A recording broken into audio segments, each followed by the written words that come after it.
right, welcome to episode 3 of What's New in CX. I'm ZKast with my co-host Juanita Coley. We're going to start doing the show weekly because obviously CX is a huge market. We're going to be talking about all things CX, not just contact center, anything that's important. Juanita, we actually had a fair bit of news this week. So what did you think led the week?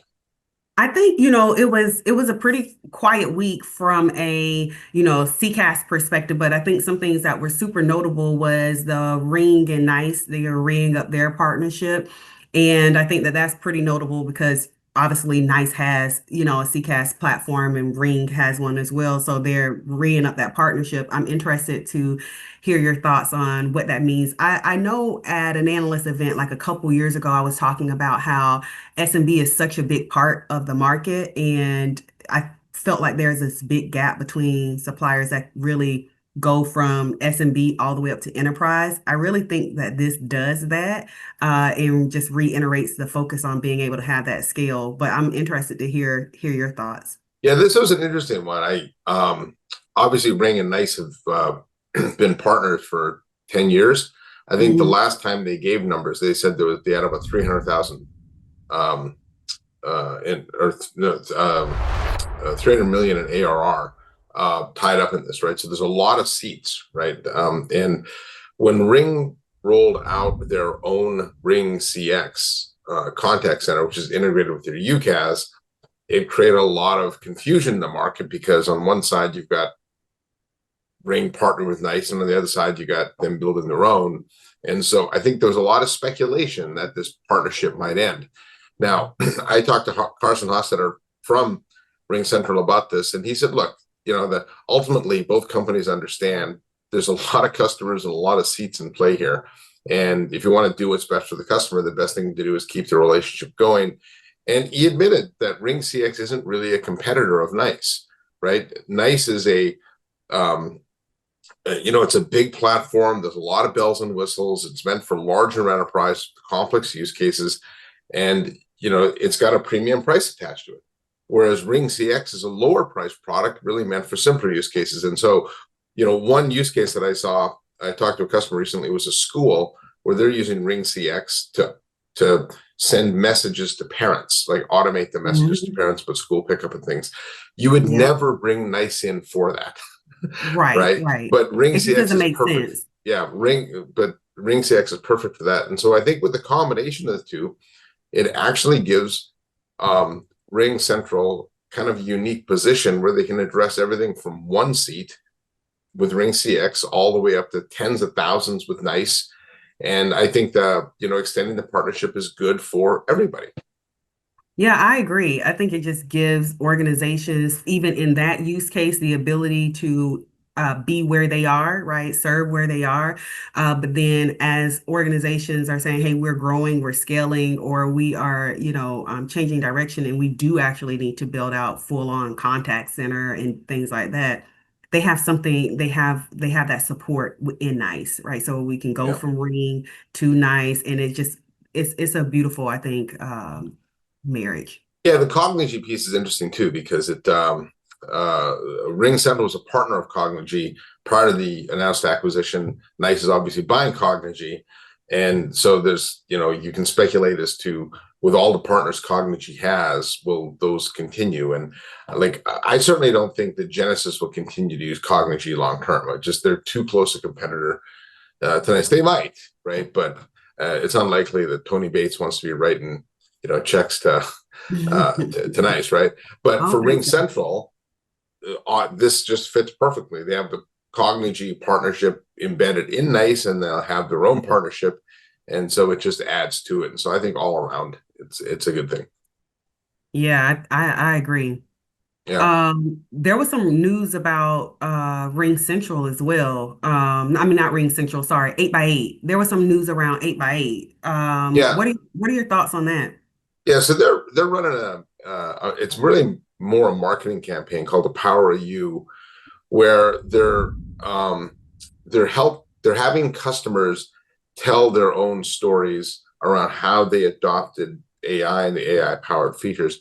And the initial launch featured LICH Auto and Prime Source. They're not, they're in the sweet spot of 8x8 customers. And I think the reason this is important is the only way, there's a lot of companies interested in AI, and they're nervous about it. And the only way we're going to drive adoption is if customers understand what other customers are doing, and they can take those stories and relate it back to themselves.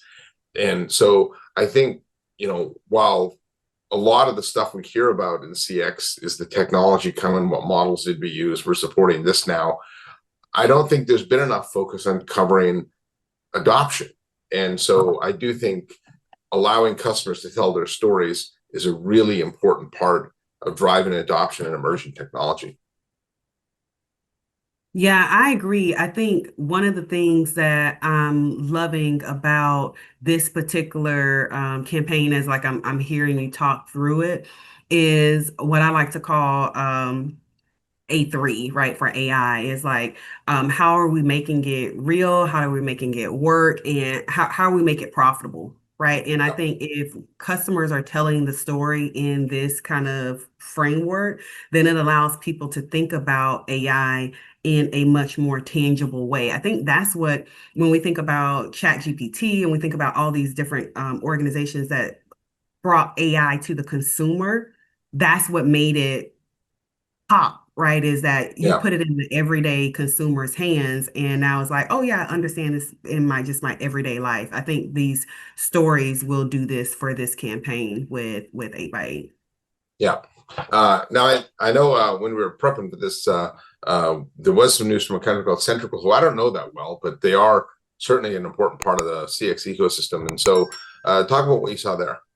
Yeah, so I saw this week Centrical, which is their performance management. They're in this workforce engagement management space where they are reporting out on how agents are performing and those type of things. So I think that's really essential when we think about the contact center space and when we think about customer experience, because as AI pushes more and more into the forefront of organizations, is going to say, okay, leaders are going to be looking at, okay, well, how effective is AI and my AI bots and just my AI methodology? And then what does that mean from an employee experience perspective and just my overall workforce? Workforce is no longer just the human workforce, it is the AI workforce that's a part of your organization. And Centrical is looking at this from a performance perspective and helping organizations drive really deep performance. And so they were named a leader in this Spark Matrix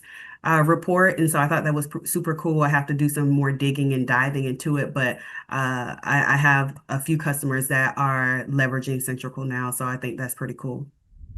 Yeah, well, it's certainly an important part of it. So I do like the scoring tools to help customers understand which vendors are they at least should be looking at from a shortlist perspective. So you were telling me about Contentsquare, which I hadn't heard of. So tell me more about like what Contentsquare got going on. Yeah, so they acquired a company called Loris.ai, and Contentsquare. It's interesting because they're off the radar of most of folks like us, the ZKast analysts, but they're really a web analytic. Well, they started off as a web analytic company. They're a customer interaction analytics company, and they started off looking at web traffic. Then they added mobile and things like that. And so when I think of CX, the customer life cycle is everything from first mouse click on a website to product retirement, right?